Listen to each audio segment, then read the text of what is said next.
Hey folks, welcome back to another episode of the Change Physician Podcast. This is your host, Dr. Kevin Cuccaro, joined with my co-host, Dr. Melissa Cady, and today's guest, which is Dr. Ford Brewer. And Dr. Brewer is a Hopkins trained physician. His background is originally in emergency medicine, who is taking some amazing steps to go into the world of preventive care. But we're going to hear Dr. Brewer's amazing physician journey today. And Ford, thank you for joining us on the Change Physician Podcast. Well, thanks for having me. So let's start off at the beginning. Let's not where you are now, but why did you go to medical school? What was the reasons that you chose to go and enter into medicine? That one's a fairly simple one. I was in high school and they had a career day one day, and I wandered in to the gymnasium. There were a couple of guys there from Clemson University and a small university that you've never heard of it was called Baptist College at the time. I'm 63, so this is over 30 years ago. It's now called Charleston Southern University. But anyhow, South Carolina at that time had a fear that they were not going to have enough doctors. So they had what was called a 5-year medical program. You could actually get admitted to medical school out of high school. And that's what I did. So I avoided a lot of the pain. I was very, very blessed. I avoided a lot of the pain that a lot of folks went through to get into medical school. Once I got in, a little bit different story. But can I explore that a little bit? Because there's a lot of programs that people can choose, but medicine kind of has a specific feel to it. So was there a reason that you're like, oh, well, if I do this, I'm saving some time by just doing the, direct into medical school entry program from high school? Was there a feeling of, what were you intending to do with it when you entered? No clue. Had absolutely no clue. So, I don't know if you went through this as a high school age teenager, but a lot of teenagers go through falling in love, and then that first love gets kind of sour, and you sort of feel like, that didn't work out very well. And I'm wasting my life. I want to do something good for humanity. And that's where I was at that point in time. I felt like I had taken my shots and it was okay, but I really wanted to do something for somebody else. And again, just happened to wander into that job fair that day. So you said you kind of use that analogy that you fell in love, that kind of falling in love part, and then things go sour. Did things go sour in medical school or any point after that? Yeah, things, long relationships have their ups and downs. You read my meaning about med school. Gosh, there were times in med school, the first 2 years, that I just really hated it. You hear of the term medical student syndrome. And again, here's what, there were a lot of problems with medical education at the time that I started in it, again, over 30 years ago. So at that point in time, they had very few things to select for people that had any level of maturity. They basically just selected for people that were really good at memorizing a lot of stuff and taking tests on it. So that's who I had in my medical school class. And then they put us together with very, very few physicians. In fact, it was rare to have a physician teach any of those first 2-year courses. It was all people that were teaching. They'd come in for 3 to 4 lectures on their own little physiology research or their anatomy research, none of which ever had anything to do with real patient care. But yet you were in an environment where it was very competitive to just memorize stuff. And I hated it. I thought it was terrible. And it was a terrible waste of human effort. But that was the first 2 years. We got beyond that. And then we got into, at years 3 and 4, we got into actually seeing patients. That became a much, much different story. It was hard, a lot of work, a lot of hours, but there was much more reason for what we were doing at that point. And what did you discover then when you entered the clinical years? Because you didn't have it sounds like a lot of exposure to medicine when you made this choice. And clinical rotations can be certainly very different than the didactic portion of medical education. So what was it that really engaged you or you found more interesting? You bring up a good point, and you touched on it a minute ago. Maybe I should have mentioned it. You're right. There are no doctors in my family. There was nobody that I could talk to that that knew anything about the career. My mother's family were farmers, mostly chicken farmers in North Carolina. And my dad was a career postal worker. So those first 2 years were a rude awakening. The clinical years, they were an awakening, but and rude in some ways, but it really, it engaged me because I had no idea how many people were in so much pain and were so sick. And there was so much that could be done, needed to be done. Also had a little bit, it was very surprising to find out how little we knew in medicine. Still the case. Mm-hmm. Yeah. Yeah, so it's interesting how you bring up just how many people are in pain and a lot of people that are sick and that we have a limitation in our knowledge. I guess in light of that, was it really clear to you, when it comes to the expertise or the area that you wanted to specialize in? Because I think it's interesting what you went into and kind of where you've gone with things. So do you mind exploring a little bit your choice and your specialty and maybe realizations in that? Sure. I'll fast forward to the present and admit, and I love to admit this, at this point, I'm a full-time YouTuber. Obviously, I see patients. It's mostly, I don't take any income at this point. We can get into that at some point. It goes back into the channel and trying to get that preventive medicine out there. That preventive medicine message, and the vast majority of the preventive medicine message is that there may be 80 to 100 million people in the US alone with prediabetes that are rotting our arteries out and we don't know it. Mm-hmm. There's maybe 10 million that know it, but 10 to 1 don't. And that's what I'll end up spending most of the rest of my time doing. The reason for getting into the YouTubing goes, the decision before that had to do with prevention. And the decision before that really had to do with this last statement about once you get into clinical medicine, you realize there's so much pain, so many sick people, and we really don't know what to do as docs. It's amazing how much helplessness docs have to really fix a problem. A lot of things are genetic. A lot of things are hardwired into our social system, socioeconomic things. It drives so much of our health status. Things that an individual doctor working with an individual patient are not going to fix. The other thing was the science leaves a lot to be desired. There's so much we don't know just in terms of science. And for one of the bigger issues that I had in terms of frustration during those clinical years was we would just memorize what looked good, what seemed to work for a patient, and what may or may not work because it just was not well researched. One of the typical items was the use of a Croup tent in pediatrics. I'm guessing from looking at both of your faces that you never heard of that.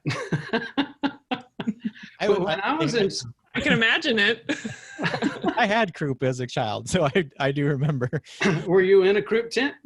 No, but I remember my distinctive memory of it was looking across the floor, and I don't know, I was really little, and it seemed like every single anything in the house that had a capability to cook and steam something was on the floor of my room, and there was just steam being permeated. So we didn't have a Croup tent. Somehow my mom had turned in my room into a Croup room with all this kind of moisturizing stuff. So that, you know, every time I hear a Croup, that's the first memory I remember is just, there were probably maybe like 2 things on the floor, but to a little kid, it looked like there was this lava-ish aspect of my room.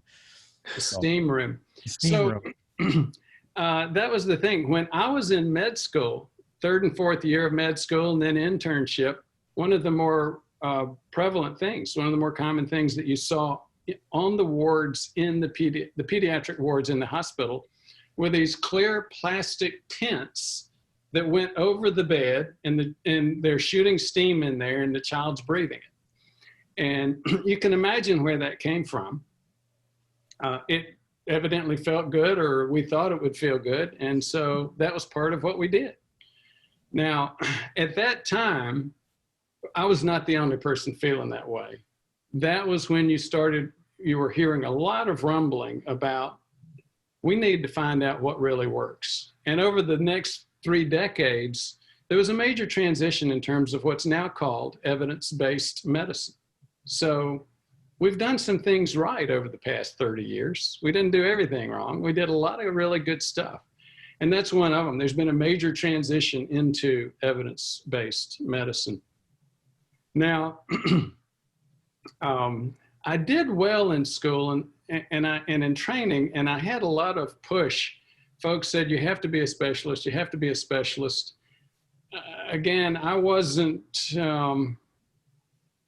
as you might tell, I didn't know what I wanted to do when I went in, and I had a lot of challenges in terms of making that commitment once I got there in terms of narrowing things down. So at that time, you were still able to practice medicine without doing a full-blown internship. Now, I didn't do that. I did do an internship, though, and not the 2 years of residency. Then I went into ER. And that was a common thing. Docs would often take a year or 2 off, do ER, emergency medicine, while they were deciding what they wanted to do next. Well, it didn't take me more than a year working full-time ER to realize, you know what, everything, number one, it's exciting and fun. Running a code on people, you know, it's like the television show, ER. It can be dramatic and fun. But again, that old skepticism, that old, okay, where's the data? What does this actually accomplish? Starts creeping back in again. And it's your real claim to fame as a specialty is to be able to add $20,000 to $45,000, and these were like $1985 to a patient's funeral bill, you know, running a code on them. And so that was just not, it was great. It was clearly a needed service. ER docs are doing a lot of things that need to be done. But my view of it was, this stuff shouldn't have happened. Whether it was a heart attack, whether it was a stroke, whether it was a fish hook in the hand, because I was practicing in the panhandle of Florida, no matter what it was, it coulda, woulda, shoulda been at least delayed. And so that was not the first time I'd seen that. I'd seen that when I was at Charity Hospital. That's where I did my internship, by the way, the Big Free in New Orleans. And I spent about half of my time there as an intern in one ER or another. And I was beginning to see this already, that most of the things that brought people into a critical care setting were things that, again, coulda, woulda, should have been delayed or even prevented altogether. And I'd been running from making this choice of going into prevention, because prevention was for nerds, it was for geeks, it was not real medicine, it was public health people, it was a lot of stuff that I really did not see myself doing. But it was when I left, I was going to take a couple of years doing that emergency medicine to make my choice for a real specialty, that I said, I had sort of a moment of truth and said, look, this is not about me and what I want to enjoy doing in my career. This is about helping people. So if it's going to be about helping people, even if it makes a public health bureaucrat out of me, I'm going to go learn this. At that point in time, Johns Hopkins was the best. And I still think, for most purposes, it's the best area to go learn preventive medicine. I went there, but before I did, my wife and I took off to Europe. You ever hear of a Eurail pass? Mm-hmm. So that's what we had at that time. And she and I got a Eurail pass and just took off around Europe for about 6 months and had a blast, came back. And at that point, I was very intent on getting into preventive medicine wherever I could. The place we were able to fly back to was Baltimore. So I started interviewing there at Hopkins, and didn't get in immediately because they didn't know why I'd taken 6 months off. Maybe that's another story too, in terms of physicians and the emotional reasons for doing what we do in terms of career choices. But anyhow, I stuck with it and got into the Hopkins program, loved it, did very well, ended up running the program in preventive medicine, and stayed there for a couple more years. Ended up doing some research on HIV, seroepidemiology.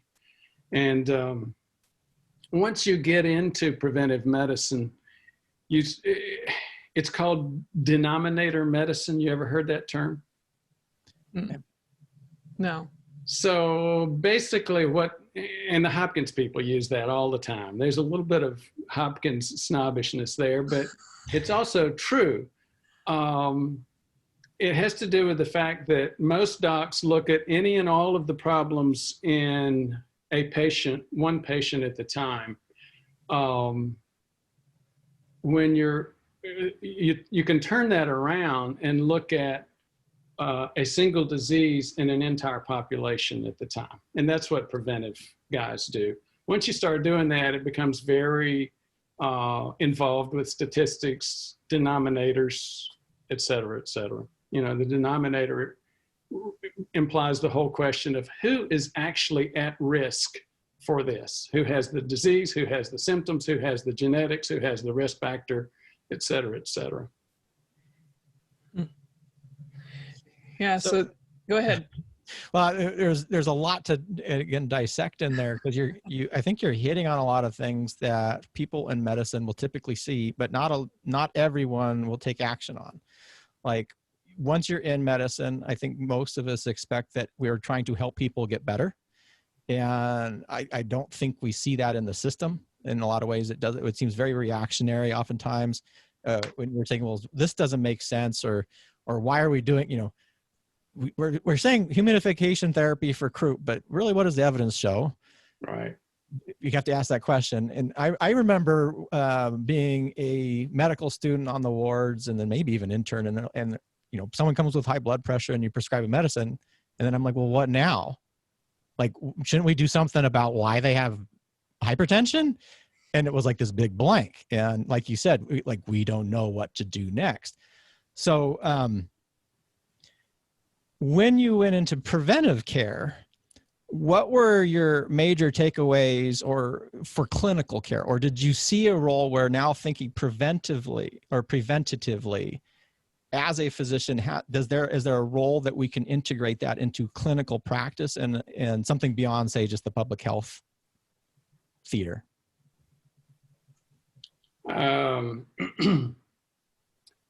Well, actually, you bring up several different issues, several items. One, if I could I touch on a couple of personal issues, or one personal issue, one ER issue. I mentioned a minute ago that I just had to take some time off between finishing my internship and going out into the ER. And a lot of people question that. In fact, I've got about 40 something state licenses now. And that's the fact that because I've been a career medical director, and we can talk about that some later if you want. But a couple of the medical boards were just absolutely sure that I'd taken off and gone into prison or something for a few months. No, never had any of that. Never had any kind of infractions with the law. But a couple of things. I think one of the reasons that I was able to push back in terms of what you were just describing, push back and say, wait a minute, let's make sure that we know this helps, was because I just sort of got lucky and tripped into medicine without having to struggle year after year after year to get into it.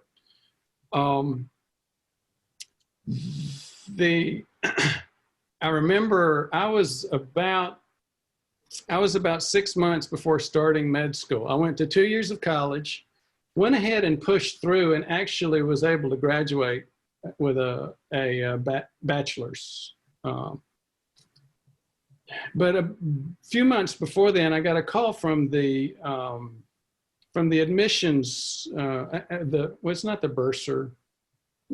They have some title there. The person that's responsible for admissions for the med school. And she said, look, she said, this is burning docs out. They come in, obviously you have to work really hard during college, and you expect to slow down a little bit once you get to medical school. And the reality is it's the opposite. You don't slow down, you speed up. Every one of them have, and it's blowing them up. What we're going to suggest to you is this. You take another year and come in, make it a 6-year program or 7-year program, even preferably, because we think you'll get a lot more maturity out of it. And I thought, that's great. And I would like to take a year and go pump gas in Arizona and, look at the stars in the desert at night. And I remember calling my mom.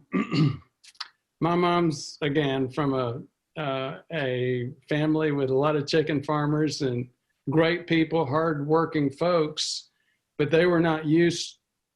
This was a big deal for them, having somebody in the family who had this kind of opportunity. And it was a big deal for her. And she just didn't take it very well. At the end of the day, I ended up saying, okay, you know what?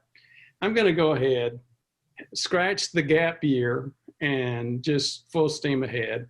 And it was like the admissions officer had said to me, it ramped up. Despite having done very well with 2 years of college, cramming 4 years of college into 2 years, med school was a lot harder. And I kept saying, you know what, shoulda, woulda, coulda taken that gap year. And so it was after med school that I finally took, not a full gap year, but 6 months. And that's what that trip to Europe was all about. Yeah. In terms of ER, I didn't realize this until very recently. One of the things that bothered me in ER was something that had bothered me throughout training as well. And that was, it seemed that most medical students and then doctors tended to rely too much on tests, x-rays, imaging, et cetera, to make a diagnosis. And in my mind, we didn't just talk with the patient that much. We didn't think through it. We didn't know the right questions to ask. Despite having been to Hopkins, despite having been faculty there, I didn't find out until, 2 years ago, the quote, doctor, the patient's giving you the answer, the diagnosis. Have you heard that?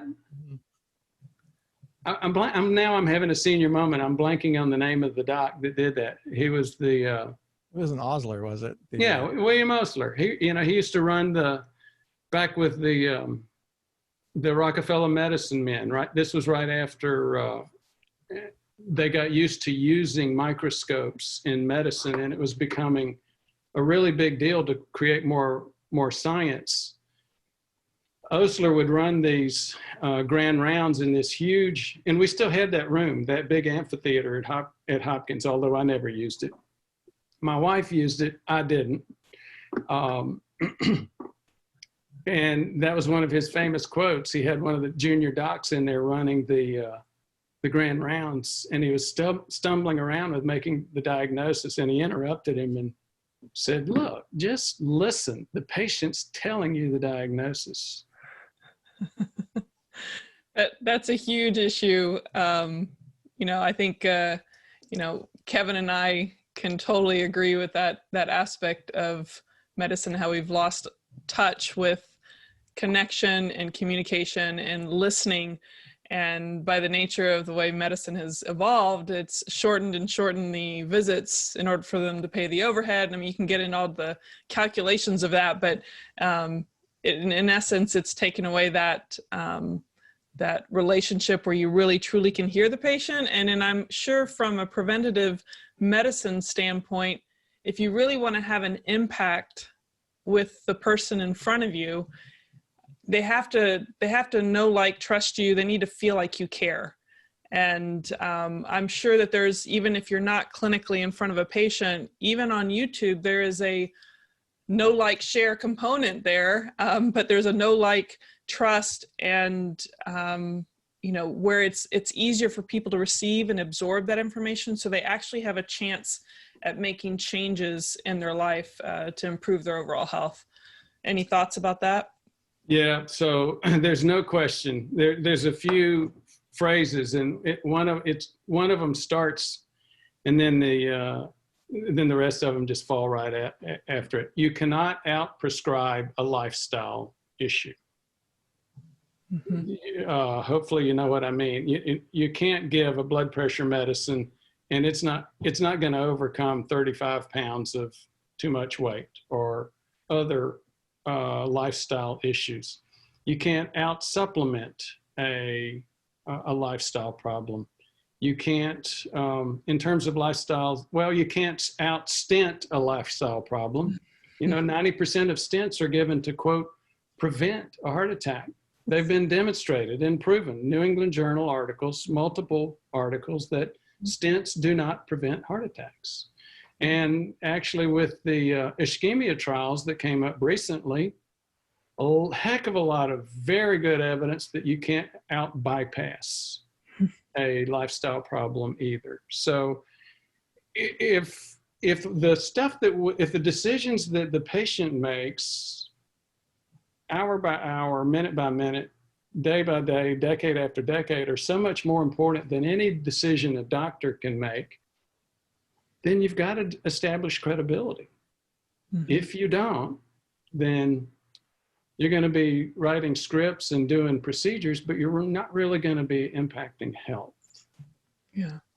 It feels like a lot of those things are done in vain if they're not listening. Sorry, Kevin.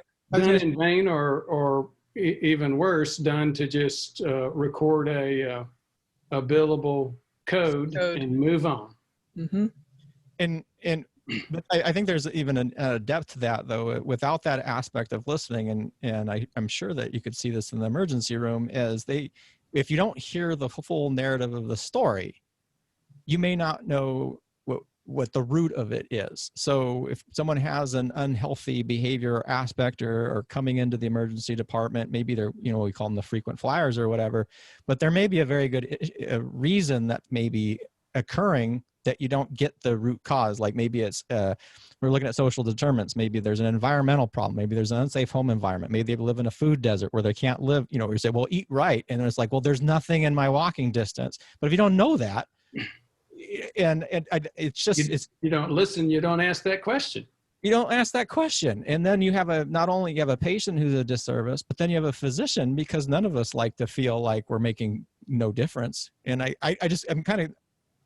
would love your opinions on what you saw in the ER, because a lot of times I see ER physicians, I think they get frustrated because they're seeing people come over and over and over again with these issues. They're like, well, why are you coming to my ER? And there's probably is a reason they're coming to the ER that we haven't hit the root cause, and more than likely probably some, one of those social elements there. So how much do you think in the emergency room, or what do you think the effect on the emergency room would be if we were adapting a more preventive attitude, both in clinical care and in healthcare in general? You know, that is a huge balance issue and a huge question. But in reality, if we stop and actually take our time to deal with it, I think there's a lot of very interesting hope in that area. I was the chief medical officer for MD Live. Have you heard of them? Mm-hmm. Number two, at that point, they were the number 2 telemedicine company. In that role, it was mostly a digital urgent care environment. That's what the role was. And we tended to get a whole lot of docs there who were professional ER docs. And they were burning out on the hours. They had a lot of the burnouts that you're describing. One of the things that creates that problem is the patient has an acute issue. And it may be the flu, it may be a viral issue, but then you also know that they've got several other issues. You just don't have time to go there. And I always felt like, you know, I've spent time training doctors, and I've spent time being trained, and I always felt like there were things we could do better in terms of education. I always was focused on this issue of getting to know the patient better. So I always felt like, you know, if we had the right kind of artificial intelligence system to actually ask the right questions of the patients, we could get a much better history. And it wouldn't be a 7-minute interaction, which you tend to see. It would probably take 10, 15, 20 minutes to start getting a lot deeper into that specific issue and dealing with risk factors. Well, it turns out, have you ever heard of K Health? No. K like the letter, health. I'm actually a consultant for those guys. Because of my work with MD Live, they gave me a call because they were building a network of docs. And here's what they did. Now, there have been systems. You know what I mean on an expert or rules-based system versus AI? You mean like expert-based guidelines versus an AI sort of algorithmic approach, or? Yeah. So basically, with even most AI systems start with some general guidelines that are built by quote experts. Then you give the AI, if it's got enough cases mostly, but enough people managing it appropriately, it can start finding things, rules that it develops just by looking at thousands and then tens of thousands and millions of cases, more cases than any of us as a doctor will ever see. So there's been a lot of AI coming out of Israel. I don't know if you know that much about the AI story in Israel. Not in Israel, no.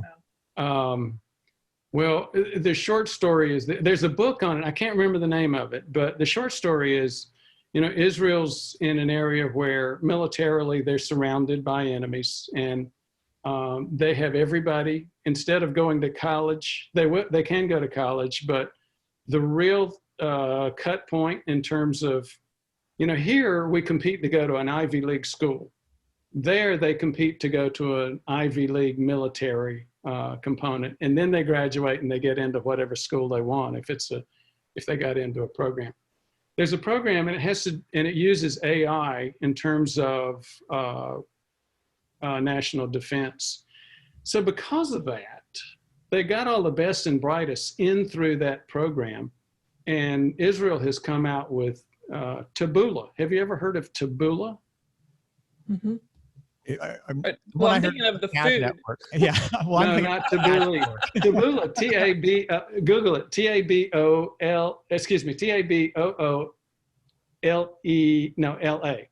So Taboola actually ate Google's lunch in a critical market space. That market space was AI recognition of video. And if you go into a lot of these free news sites that say, oh, well, if you liked this, you'll like this.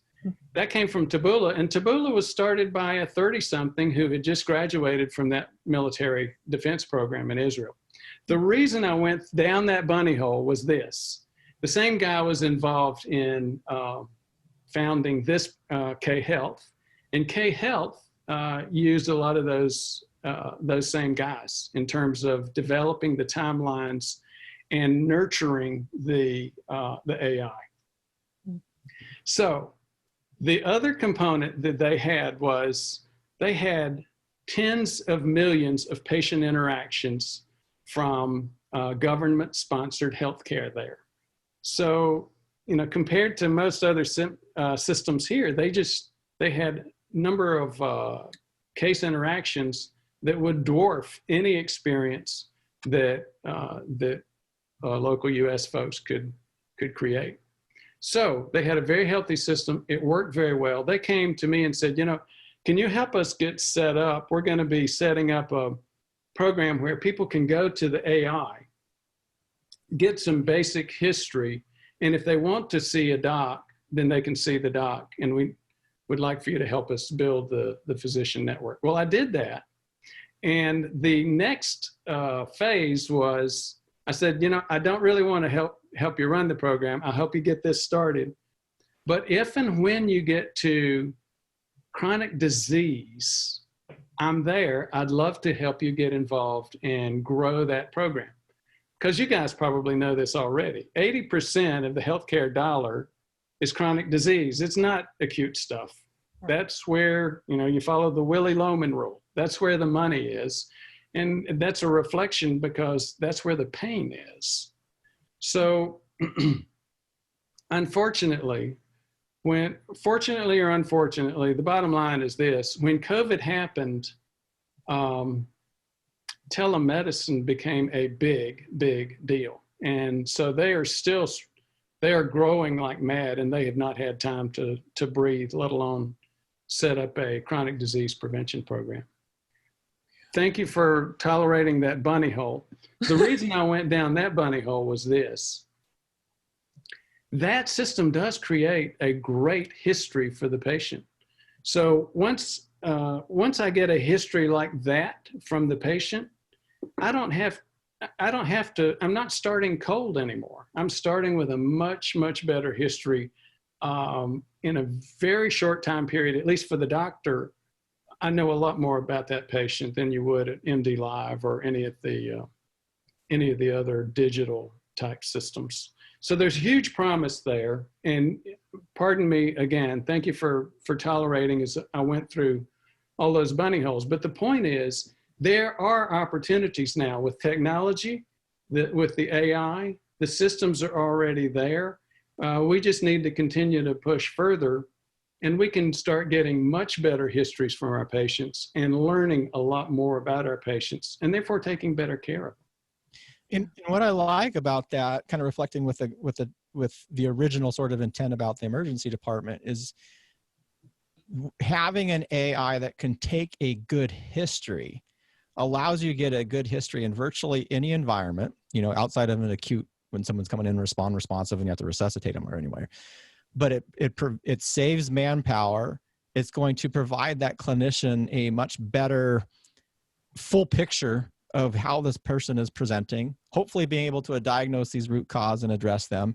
And the other thing I loved is the way that you frame that wasn't very threatening to the physicians, because most of the comments that people hear about AI in medicine, that, or at least the ones I read, the physicians are always like, a computer will never be able to do my decision making as good as me, or they'll never be able to care for me, for my patients as well as me. And, you know, not looking at the data and studies that are around that kind of discussion, which are quite interesting.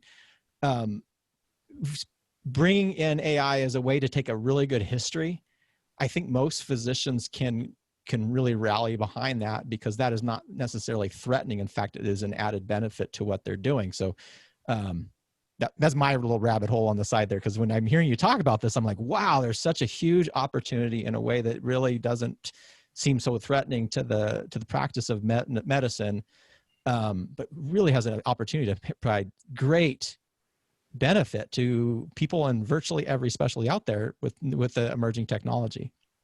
For sure. The AI is never going to replace, you know, spoken from somebody who's actually used it to benefit in a medical setting. It's never going to replace the doctor, but it can be a huge help. And the next question is quality. You know, people say, oh, well, a machine's not going to do as good a quality as a doc.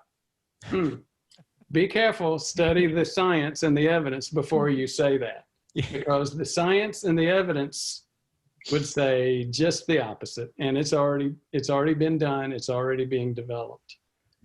Well, speaking of the benefits of being online and acquiring information through, you know, AI, obviously you have been a self-proclaimed and actual successful YouTuber with tens of thousands of subscribers. And I'm sure we'll probably have to interview you again about more specific things about YouTube. But as just a general introduction to our listeners, can you give an idea or give your description of your mission behind it and kind of what it's all about? So, great question. Thanks for asking. I'm looking at my phone, and I'll tell you why as I do it. So when I've been, like I said before, going into preventive medicine is sort of like going from retail into wholesale. And you become a serial corporate chief medical officer. And that's what I've done. I was that for Indy Live. I was that for Premise twice. I was the chief science officer for Physician Partners. And these groups had 800, 1,200, and 2,400 doctors in the group. Now, what's very interesting is I retired and said, you know what, I'm going to go back and do my own thing.